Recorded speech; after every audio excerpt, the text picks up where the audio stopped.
ہر سورت کے شروع میں بسم اللہ الرحمن الرحیم، بسم اللہ الرحمن الرحیم، بسم اللہ الرحمن الرحیم۔ جب سورت توبہ آئی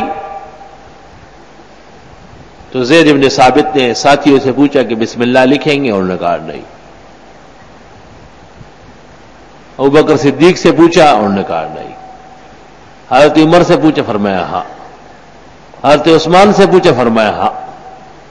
امہات المومنین سے پوچھا، انہوں نے کہا ہر سورت کی ابتدا میں پیغمبر خود فرماتے تھے کہ بسم اللہ لکھ دو، توبہ کے شروع میں نہیں فرمایا، اس لیے نہیں لکھیں۔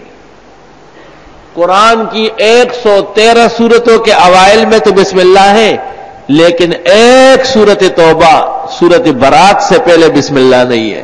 آپ صحابہ کی دیانت و صداقت کا اندازہ لگائے، کیا وہ ایک سورت کو 113 پہ قیاس نہیں کر سکتے تھے؟ کون پوچھنے والا تھا؟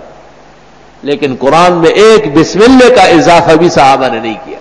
جب نبی نے نہیں کہا تو نہیں ہے۔